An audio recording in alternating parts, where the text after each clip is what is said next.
présentée aujourd'hui.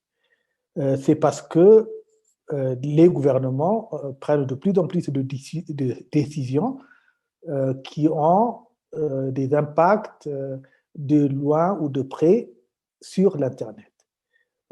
Parce que les gouvernements doivent gouverner, doivent avoir des lois, des réglementations, etc. Et quelquefois, sans même le savoir, souvent, peuvent créer des problèmes sur l'Internet. Par exemple, récemment, comme vous le savez probablement, il y a de plus en plus de réglementations sur des réseaux sociaux ou bien sur d'autres euh, intermédiaires sur Internet. Avant, la plupart des pays avaient adopté la limitation des responsabilités des intermédiaires. Maintenant, de plus en plus de pays considèrent la levée de cette limitation, et en particulier aux États-Unis, mais dans d'autres pays aussi. Et cela semble approprié, quand vous voyez par exemple ce qui se passe dans les réseaux sociaux, mais peuvent avoir des conséquences indésirables sur l'Internet. Maintenant, nous, ce qu'on veut faire, c'est pour leur aider, pour les aider à avoir un peu plus clair sur l'impact de ce qu'ils font et pour qu'ils sachent, quand ils prennent des décisions, euh, quelles sont les portées de leurs décisions. Suivant, s'il te plaît. Donc, ici, il y a des titres d'articles de décisions qui ont été prises par plusieurs pays. Vous voyez, il y a beaucoup en Chine, mais aussi aux États-Unis et beaucoup en Afrique, parce que, par exemple, juste à l'heure où on parle, en île Maurice, il y a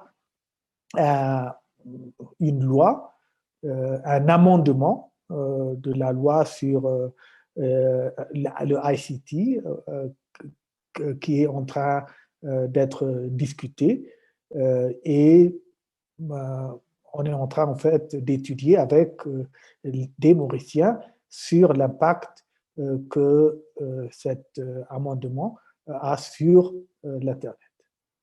Suivant, s'il te plaît. Donc, vous savez, je pense que si vous êtes là, c'est parce que vous appréciez l'Internet, vous pensez que c'est quelque chose de très important, mais quand même, pour, euh, pour le dire, on a vu pendant le Covid-19 que l'Internet est vraiment quelque chose qui nous a sauvés, en fait. Parce que le Covid-19 est arrivé sans nous prévenir. Et personne ne s'était préparé. Mais l'Internet était là. L'Internet, on peut presque dire que l'Internet était préparé pour cette occasion. Parce que il y a eu très, très peu de problèmes quand, par exemple, les gens ont arrêté de travailler de leur bureau et ont commencé de travailler de chez eux. La vie a continué presque normalement un peu partout dans le monde sur l'Internet. Et ça a été quelque chose d'extraordinaire. Si vous imaginez un instant comment serait l'année qu'on a passée sans l'Internet, ça serait très, très difficile pour tout le monde. Parce que grâce à l'Internet, nous avons, et pour avoir la plupart des enfants continuent,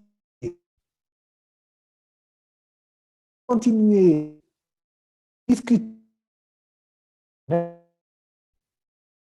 Par exemple, les grandes personnes qui sont isolées auraient beaucoup de problèmes s'il n'y avait pas ça.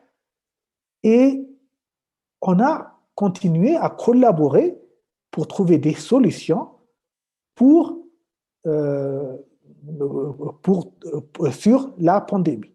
Donc, par exemple, il fallait chercher des vaccins, il fallait faire plein de choses, il fallait collaborer, et cela ne pourrait pas se faire si on ne pouvait pas continuer à travailler en ligne. Et tout cela a été possible parce que l'Internet est résilient, il est agile et il est réactif à des évolutions telles que le changement d'utilisation, de son utilisation. Et quelquefois, un changement rapide. Moi, l'exemple que je donne souvent, c'est que imaginez si la même chose qui s'est passée sur l'Internet s'était arrivée sur notre réseau routier. Si, du jour au lendemain, au lieu de prendre la route qu'on prend tous les jours, on l'inverse et on va vraiment dans d'autres directions.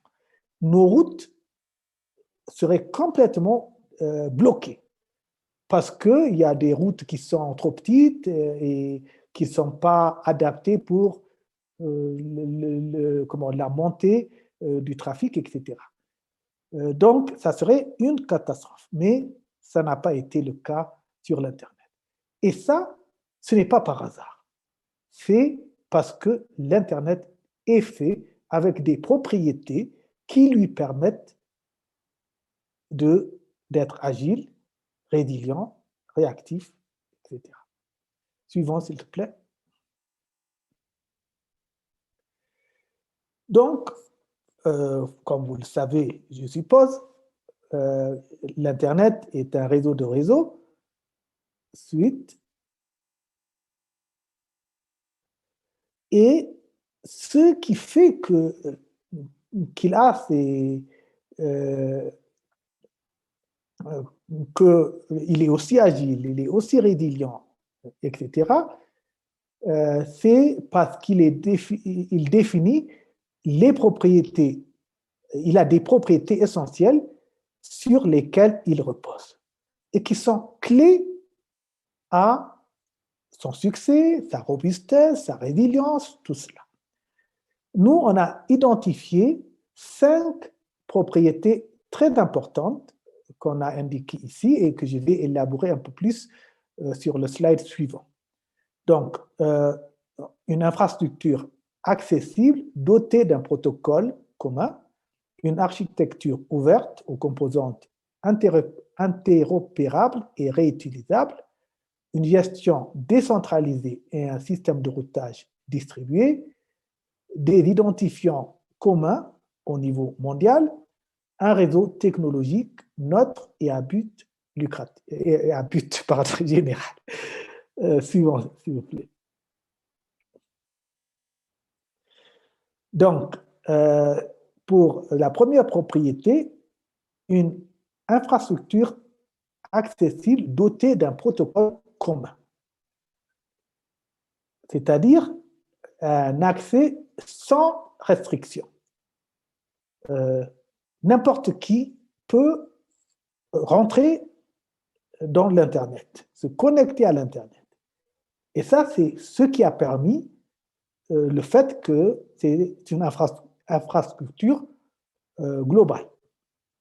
Et des protocoles qui sont partagés par tout le monde et qui ont permis à son développement au niveau mondial. Et comme vous le savez probablement, un réseau est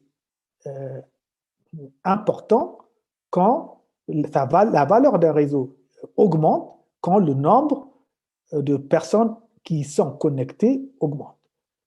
Ce qui fait que l'Internet a cette importance, surtout, essentiellement parce qu'il il y a des milliards et des milliards de gens qui y sont connectés.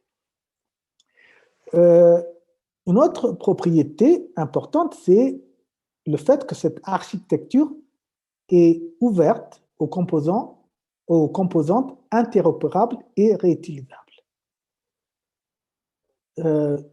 Cette architecture qui est ouverte donne naissance à des services interopérables communs, ce qui permet une innovation rapide et non soumise à une autorisation quelconque. Ce qui fait, je pense, je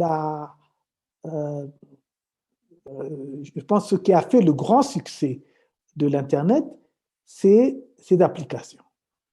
Et toutes ces applications qui changent, il y a 20 ans, il y avait des applications que vous ne connaissez même pas maintenant, j'en suis sûr.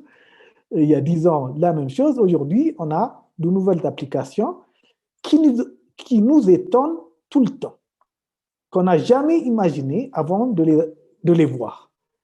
Et tout ça, c'est possible parce que l'Internet est ouvert et n'importe qui peut inventer sur Internet. Ce qui n'était pas le cas pour la plupart des infrastructures qui existaient avant l'Internet.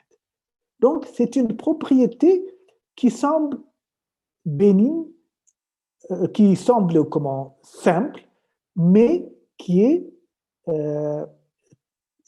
très critique parce que sans cette propriété, l'Internet serait une infrastructure comme tous les autres.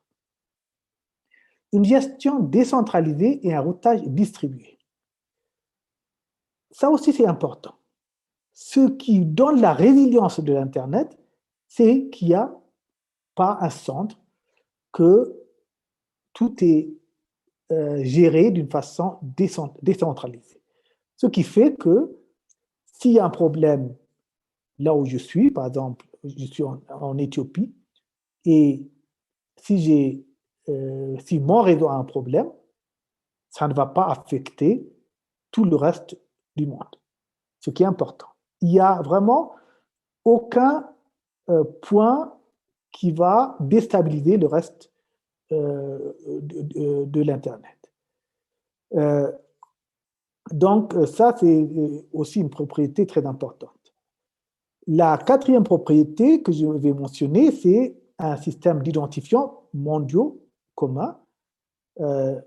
L'Internet a un ensemble d'identifiants qui sont uniformisés. Donc, on a des adressages qui sont utilisés de la même manière partout dans le monde, qui créent une cohérence à travers le réseau.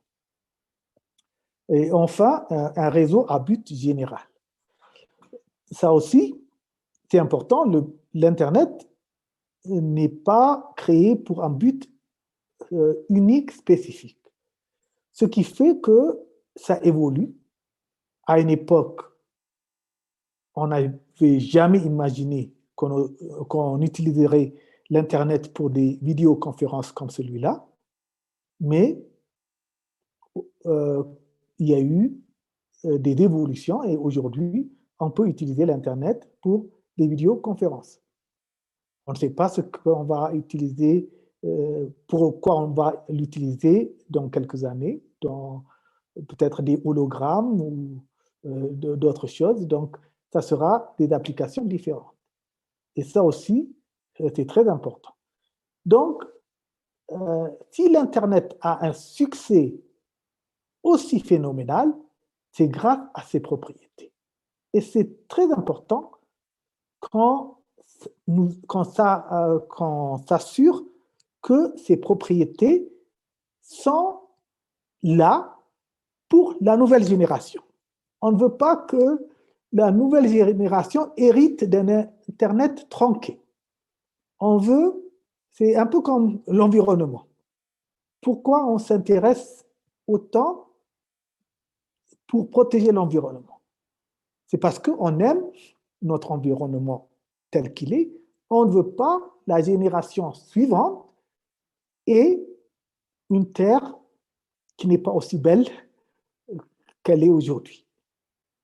Donc, il faut aussi qu'on ait un Internet qui est aussi beau, aussi utile pour ceux, pour nous-mêmes.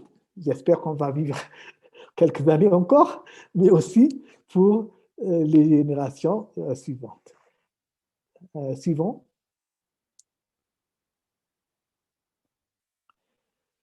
Donc, le mode de fonctionnement du réseau Internet doit inciter les individus à protéger ce qui fait d'Internet une ressource hors du commun.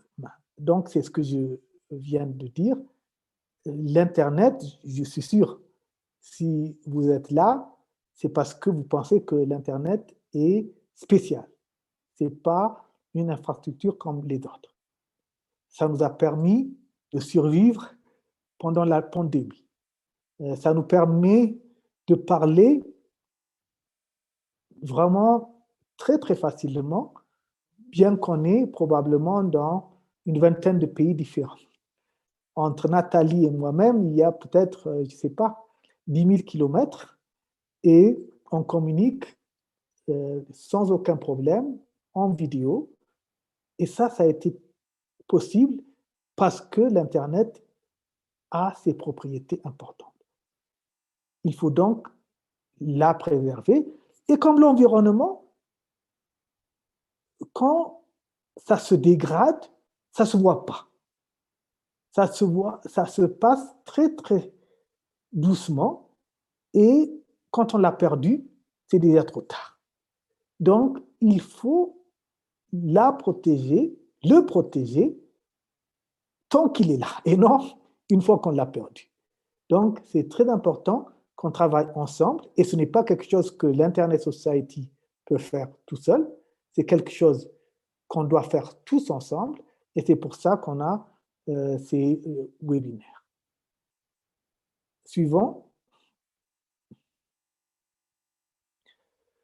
Donc, comme je viens de dire, la nécessité, je pense, l'analogie de l'Internet et l'environnement est très bien parce que c'est quelque chose qu'on veut protéger et pour cela, il faut qu'on regarde sur tout ce qu'on fait, quel est l'impact de notre action sur l'Internet. Comme on regarde quelquefois, par exemple, quand on a un barrage à construire, il faut qu'on fasse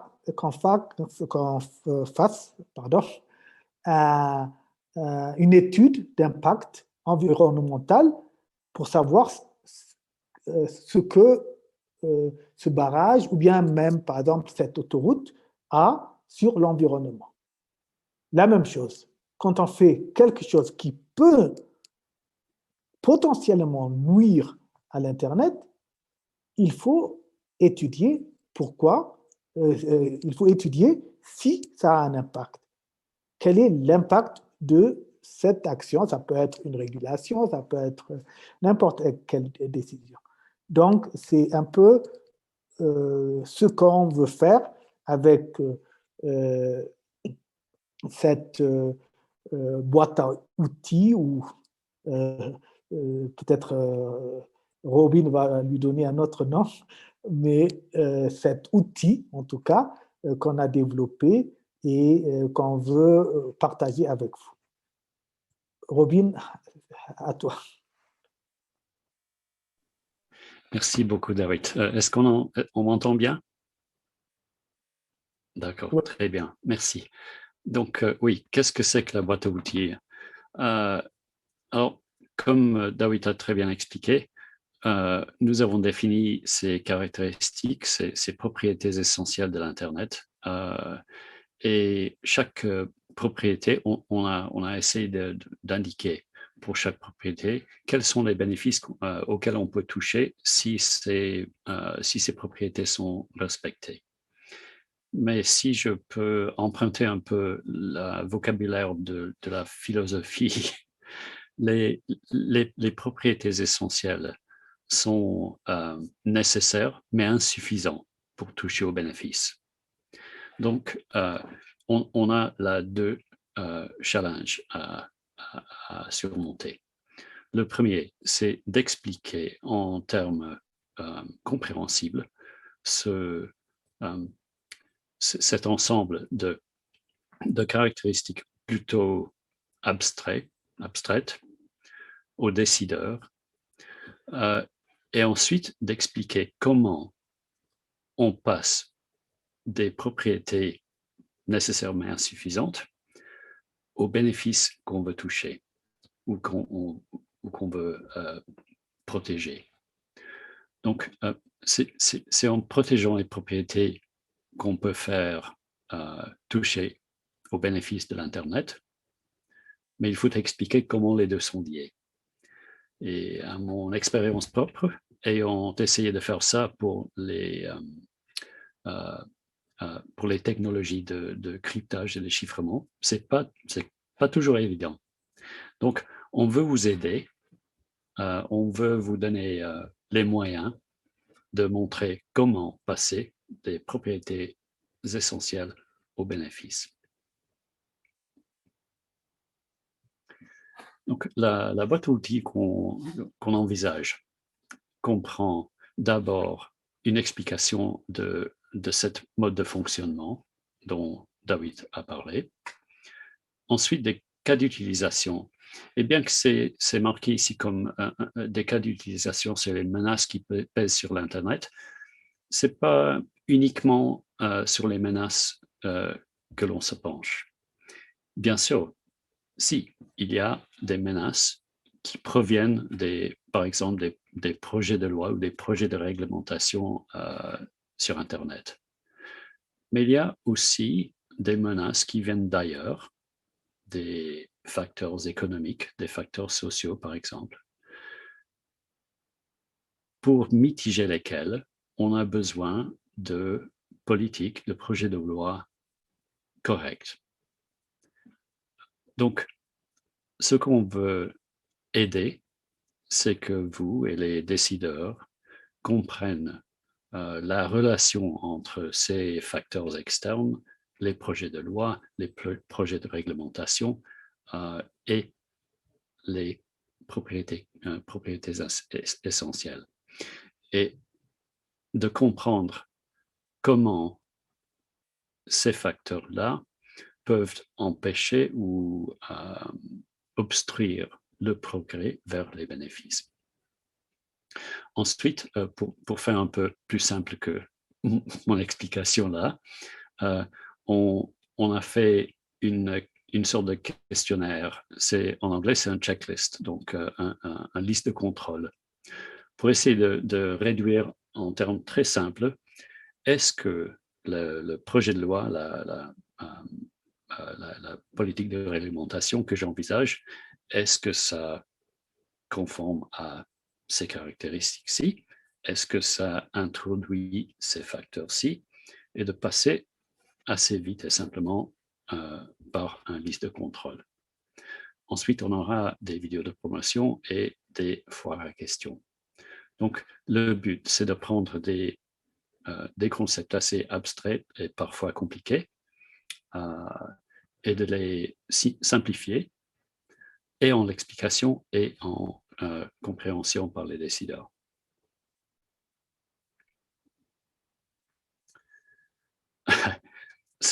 Ça peut donner peut-être l'impression que le but ici, c'est de dire non à toutes les réglementations qui sont proposées. Ce n'est pas comme ça. Il s'agit plutôt de pouvoir juger quels sont les effets des changements quelconques, que ce soit des projets de réglementation, que ce soit des facteurs externes, et de répondre avec des politiques, des choix corrects. Sachant que les effets des projets de loi, les effets de facteurs externes, d'économiques, etc., peuvent être nocifs, peuvent être positifs ou peuvent être neutres. Donc ici, il s'agit plutôt de savoir comment identifier les sources de risque les effets que ça peut produire et comment les mitiger.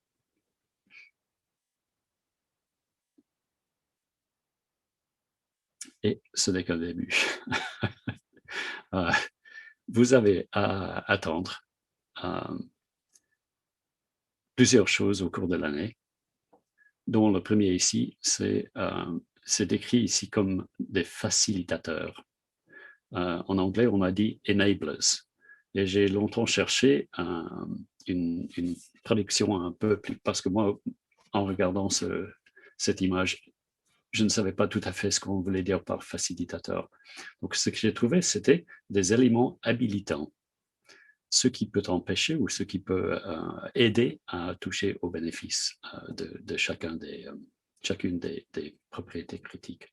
Donc, ce sont ce qu'on va essayer de vous articuler plus tard pendant l'année, sont les facilitateurs, les catalysateurs, les moteurs de progrès vers les bénéfices.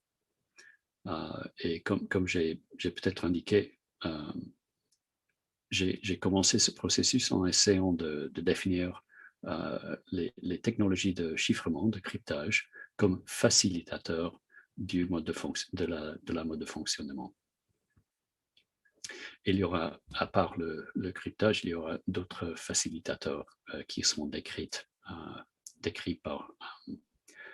dans la troisième trimestre de l'année. Nous sommes quand même conscients que ça représente beaucoup d'informations. Donc, il y aura une formation qui commencera en mai de cette année pour vous aider à déterminer si vous êtes face à un cas d'utilisation. Et on va supplémenter la formation par des guides en ligne pour que vous puissiez regarder la guide en ligne, voir si le changement qui vous est en face correspond à un des propriétés critiques, des propriétés essentielles, ou correspond à un des menaces identifiées à ces caractéristiques. Donc, au cours de l'année, cette boîte à outils va être développée et on tient à vous tenir au courant de chaque élément qui arrive.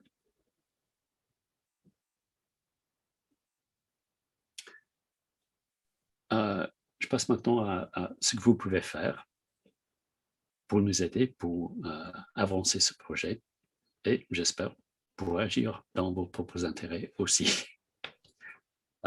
Donc, d'abord, nous espérons que vous allez participer à la formation en ligne. Ce sera en mai. Ensuite, nous espérons que vous partagerez les ressources que l'on vous propose pour les répandre dans une audience plus large. Je crois qu'il est important aussi de commencer la sensibilisation des décideurs et de leur cabinet. Il y aurait des sujets quasi techniques ici auxquels la plupart des décideurs ne s'intéresseront probablement pas. Mais il faut les encourager à passer ces questions-là à leur cabinet, leurs collègues, pour qu'ils se rendent compte des impacts auxquels on veut tirer leur attention. Et finalement, la dernière demande, c'est de vous organiser avec vos communautés pour identifier les cas d'utilisation, les études de cas les plus importants dans votre contexte. Parce que c'est en comprenant ce qui vous est important que nous pouvons vous aider au maximum. Et c'est ce qu'on espère faire. Je crois que c'était mon dernier slide. Donc, Nathalie ou David, vous voulez prendre la parole? Oui, je peux prendre la parole pour un moment. Je veux vraiment, vraiment vous encourager à vous inscrire pour la formation. On vient de lancer l'inscription aujourd'hui et Kelly a déjà partagé le lien dans le chat. Alors, s'il vous plaît, inscrivez-vous. Ça va vraiment vous donner une bonne base sur c'est quoi le mode de fonctionnement du réseau Internet et vraiment rentrer dans les 5 propriétés critiques. Et aussi, vous pouvez vous inscrire ou voir la liste de toutes les initiatives sur le catalogue fondamentaux et je vais partager ce lien aussi dans le chat. Et voilà.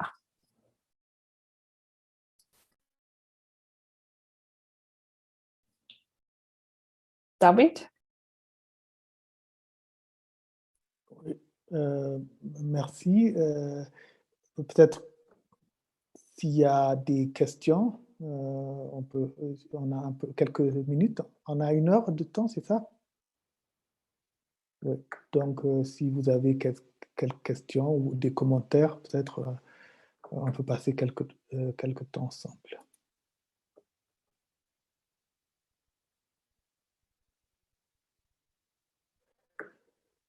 Je pense que on peut donner la possibilité aux gens, et je vois mon ami Raft qui veut parler, donc je vais lui permettre de parler.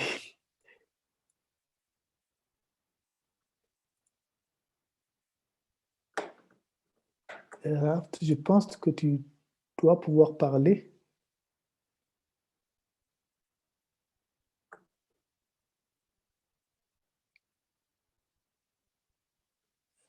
Raft, Donc, c'est bon là? C'est bon? C'est bon? Oui, c'est bon, maintenant on t'entend. Voilà, donc, non, voilà, justement, voilà, donc je vous remercie déjà d'avoir organisé ce webinaire qui est déjà un peu tard chez nous. David a le même horaire que moi, je crois bien, et d'autant plus qu'on est en fin de, en fin de semaine, donc c'est pas toujours évident l'horaire, quoi. Mais je voulais justement, moi aussi, m'enquérir de ce nouveau programme qui a été inséré ici à propos donc, de ce MFRI. Effectivement, ce que l'on constate, puisque déjà là, même cet après-midi, il y a beaucoup de personnes avec qui j'avais eu une réunion qui demandaient toujours qu'est-ce qu'il y a derrière ce clic. Il suffit donc justement de cliquer, mais personne n'est conscient de tout ce qui se passe derrière. Donc, vous voyez donc l'importance de l'Internet, et c'est ça qu'il faut faire comprendre, je crois, aux gens de très près, les conscientiser comme quoi que le clic en lui-même, c'est vraiment je ne sais pas moi, c'est le centième de tout ce qui se passe derrière, ce qui est vraiment réel, quoi. Donc ça, je crois que c'était juste un commentaire que je voulais vous donner, comme quoi que c'est vraiment le vécu actuel. Pour les gens, l'Internet, c'est voilà, je clique et voilà, j'ai tout ce qu'il faut et voilà, je suis content. Or, vraiment, quand on regarde tous les mécanismes qu'il y a derrière, ça, je crois qu'il faut vraiment sensibiliser les gens, à ce qu'ils comprennent un peu que ça ne va pas de soi, quoi. Voilà ce que je voulais apporter un peu dans notre meeting d'aujourd'hui. Merci. Merci Raft, je suis content d'entendre ta voix, ça fait quelque temps.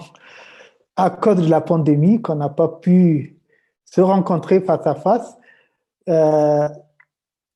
et tu as tout à fait raison. Donc, je pense le succès de l'Internet, c'est un peu ça. C'est tellement simple à faire plein de choses qu'on prend ça comme quelque chose qui va se passer comme ça et qui va toujours se passer de la même façon. C'est un peu, je pense, comme l'eau du robinet. Quand l'eau du robinet nous arrive à la maison, on pense que c'est là, ça restera, jusqu'à ce qu'un jour, il n'est pas là. Ce qui est le cas malheureusement dans mon pays ces jours-ci. Et à ce moment-là, on commence à se dire, mais pourquoi? Pourquoi on n'a pas l'eau? Et là, on comprend qu'il y a vraiment beaucoup de choses derrière et quelquefois qu'on n'a pas protégé, qu'on a abusé et qui font qu'aujourd'hui, on n'a pas d'eau. Et je pense que l'Internet, c'est ça. C'est difficile parce que les gens sont habitués à l'utiliser sans se poser de questions. Et maintenant, il faut leur dire, posez-vous des questions, ce qui n'est pas naturel, mais il faut trouver les moyens de les faire comprendre qu'il faut qu'ils aillent plus loin que le clic, comme tu le dis. D'autres commentaires, questions?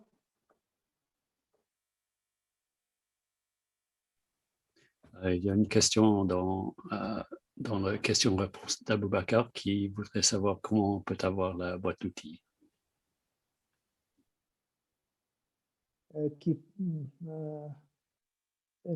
Nathalie, tu peux répondre à ça? Oui, Kelly vient de partager le lien à la boîte à outils dans le chat aussi. OK.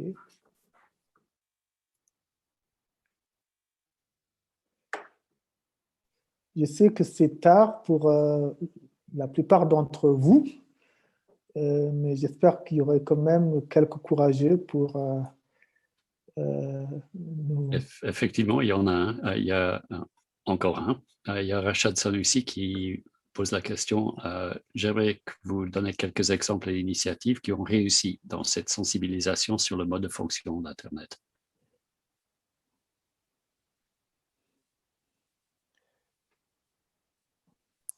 Peut-être je peux partager.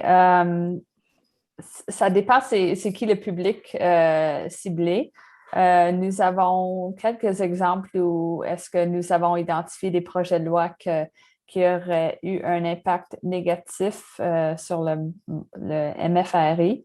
Alors, ce que nous avons fait, c'est de proposer aux auteurs du projet de loi de rencontrer et d'en discuter davantage pour leur expliquer c'est quelles propriétés que le projet de loi aurait eu un impact négatif et ça l'a souvent mené à des changements dans le projet de loi.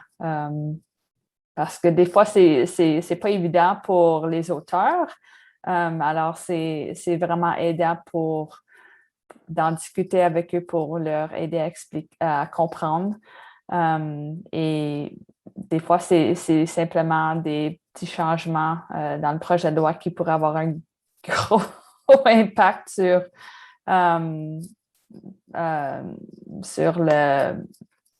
l'impact de la loi. Alors, ça, c'est un exemple, mais aussi, ce que nous faisons, c'est qu'on essaie souvent de aider ou identifier d'autres organismes qui étudient des projets de loi ou des technologies ou d'autres décisions de compagnies qui pourraient avoir un impact sur Internet. Et on les aide à comprendre c'est quoi notre projet pour qu'eux aussi peuvent promouvoir un Internet en bonne santé. Robin ou Dawood, je ne sais pas si vous avez d'autres exemples à partager. Je n'ai pas un exemple concret, mais même avant cette boîte à outils, il y a eu beaucoup d'occasions où les gens viennent avec des solutions magiques pour, par exemple, pour arrêter la voix sur IP dans beaucoup de pays africains, etc. Donc, d'utiliser ce genre d'outils, etc., qui ont des effets néfastes sur plein de choses que les décideurs n'ont pas imaginées. Donc, les décideurs, souvent, ils ont un problème, ils veulent avoir une solution à leur problème. Et très souvent, les gens qui leur donnent des solutions qui peuvent peut-être résoudre le problème, mais amènent d'autres problèmes. Et les décideurs ne le voient pas parce qu'ils ne sont pas des gens du domaine, très souvent. Et même s'ils sont dans le domaine, quelquefois, l'Internet est devenu de plus en plus complexe et c'est très difficile de voir les ramifications d'une décision. Donc, et très souvent, les décideurs prennent les décisions en très bonne foi. Ce n'est pas pour casser l'Internet qu'ils prennent ces décisions. C'est pour résoudre un problème et souvent des problèmes qu'il faut résoudre. Par exemple, dans mon pays, il y a le hate speech, comment on dit ça en français déjà,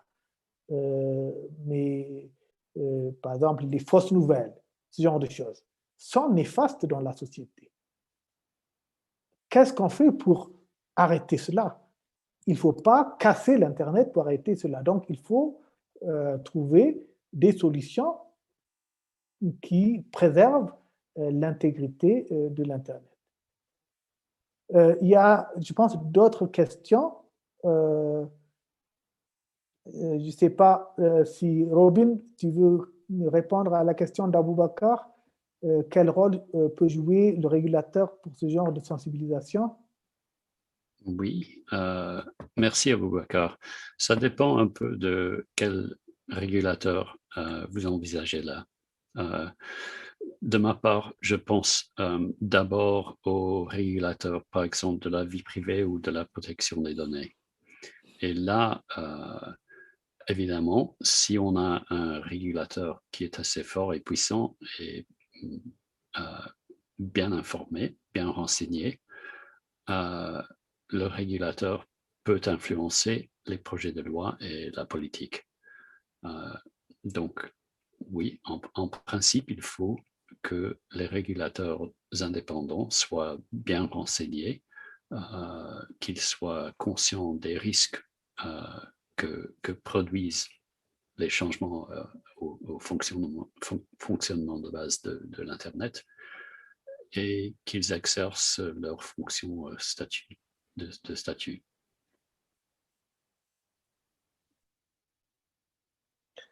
OK, merci Robin.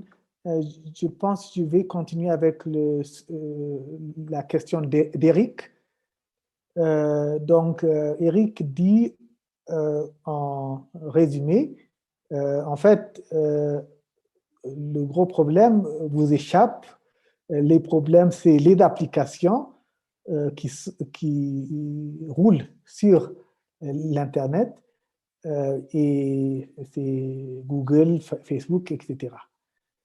Il est vrai que la plupart des problèmes que les décideurs veulent résoudre ne proviennent pas de l'infrastructure, mais des applications, parce que c'est les applications que les utilisateurs utilisent, bien que c'est sur l'Internet. Donc, on pourrait dire non, ça ne nous concerne pas. Mais si, ça nous concerne. Parce que quand ils veulent, par exemple, arrêter des problèmes de fausses nouvelles sur Facebook, les décideurs peuvent prendre des actions qui peuvent avoir un impact non pas sur Facebook seulement, mais sur tout l'Internet. Si j'ose de donner des exemples concrets, mais très simplistes quand même, par exemple, il y a eu des moments où les pays ont bloqué des adresses IP d'où viennent des applications. Et ils pensaient que ça résout le problème. Premièrement, ça ne résout pas parce que les applications utilisaient d'autres adresses IP, etc., pour accéder. Et en plus, ces adresses IP, quelquefois, sont des adresses de serveurs où il y a d'autres applications qui deviennent inaccessibles. Donc, bien que l'objectif l'action visait une application, elle avait un impact plus large sur d'autres applications. Comme je dis, c'est un peu simple, mais quelquefois, même pour des choses plus complexes, il y a eu des impacts similaires. Qui veut répondre à la question suivante d'Éric?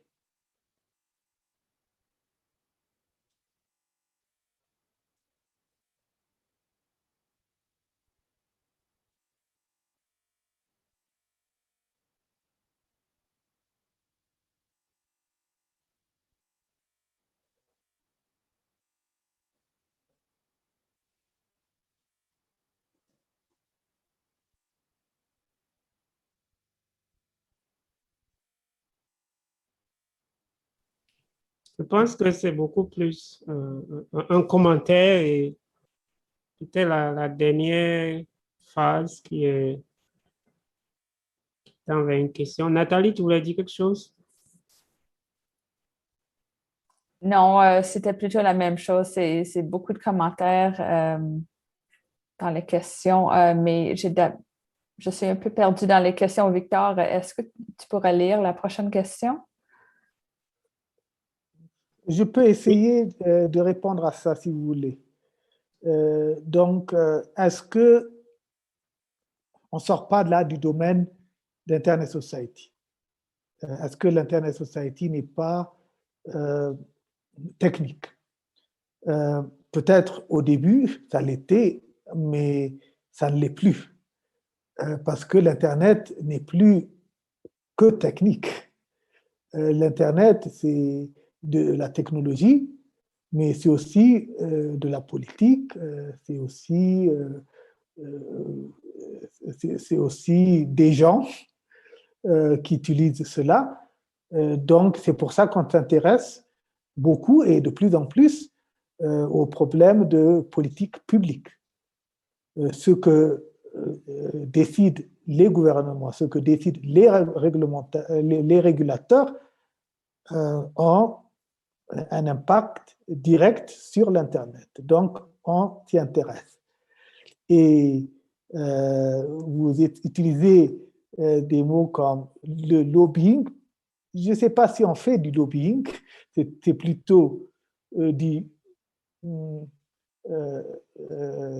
plutôt on crée de l'awareness, on veut que les gens sachent, on veut que les décideurs décident en toute connaissance de cause. Et je ne sais pas, j'aime surtout pas le mot prosélytisme, qui est, je pense, un peu négatif, mais c'est surtout qu'on veut que les gens s'intéressent.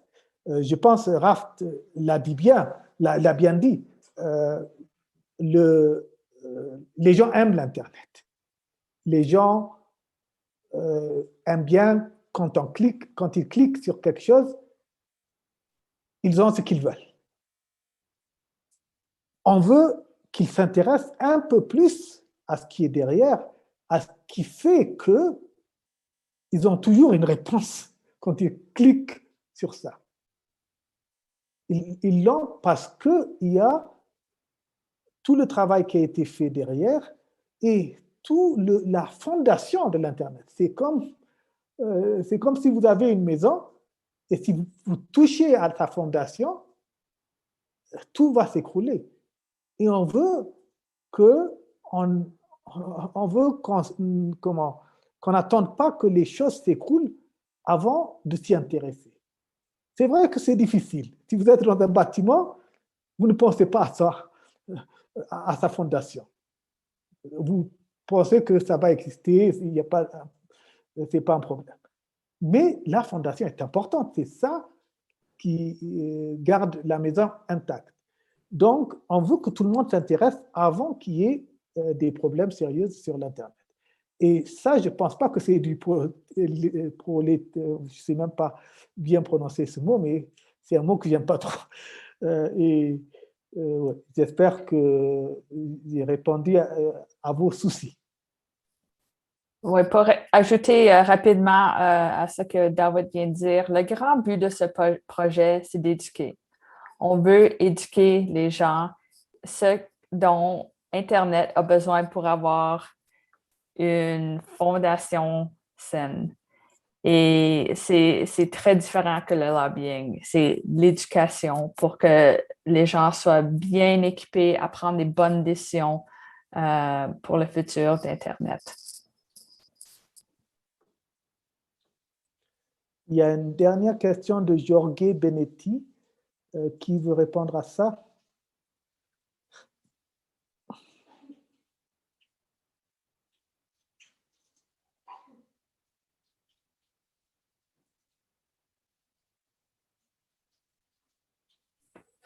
Oui, je peux répondre à Jorge si vous voulez. Mais peut-être je vais faire ça en anglais si ça vous convient. Très bien. I've switched to. Donc, je suis passée à l'anglais. J'espère que tout le monde arrive à me suivre. Jorge, merci d'avoir posé cette question sur l'évaluation de l'écosystème de l'Internet, de la perspective de l'hémisphère nord. Donc, vous avez cité ici l'Argentine, l'Australie, la Nouvelle-Zélande. Vous avez tout à fait raison. Vous avez donc différentes perspectives de politique et il va falloir donc que vous répondiez à différentes initiatives de politique. Celle qui me vient tout de suite à l'esprit, et donc celle que j'ai vue dans les gros titres aujourd'hui, où là on indique que la Nouvelle-Zélande a choisi de mettre en place une nouvelle réglementation sur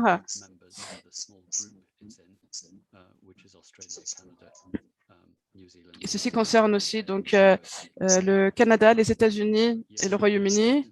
Donc nous comprenions que vous avez des impératifs de politique différents, mais pour répondre, vous devriez utiliser donc la même boîte à outils que nous avons mise à votre disposition, mais vous pouvez également l'adapter à votre contexte et aux difficultés auxquelles vous faites face.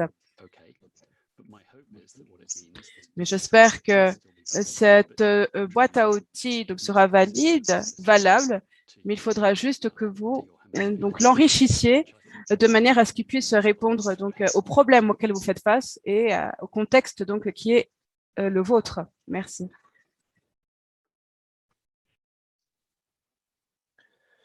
Merci. Je pense qu'on a dépassé l'heure et je pense qu'on peut nous arrêter ici.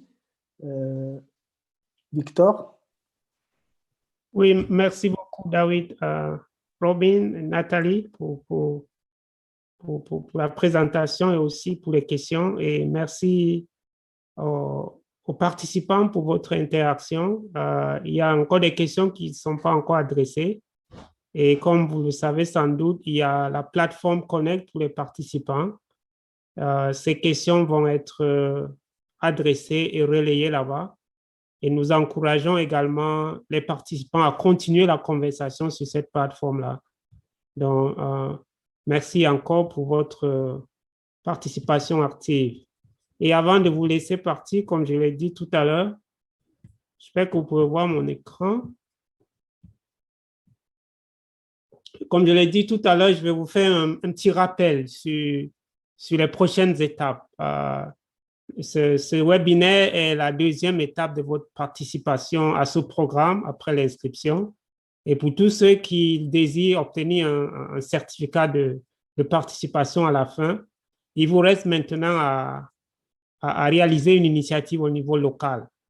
Et nous avons ma collègue Kelly va sans doute mettre dans le chat un catalogue d'idées, d'initiatives que vous pouvez faire au niveau local. Et nous vous encourageons à travailler avec le coordonnateur de votre chapitre pour réaliser votre initiative au niveau local. Donc, seuls ceux qui auront réalisé l'initiative et soumis un rapport avant le 30 juin auront droit au certificat. Donc, et pour toute question, soit vous contactez les coordonnateurs au niveau de votre chapitre, soit vous me contactez directement. Je serai très heureux de vous assister.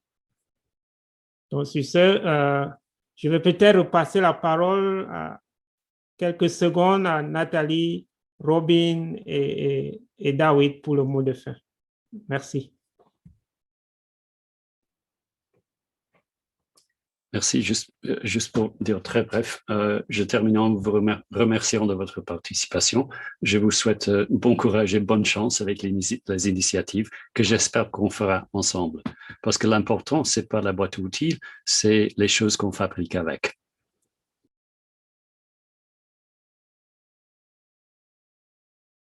Nathalie? Nathalie?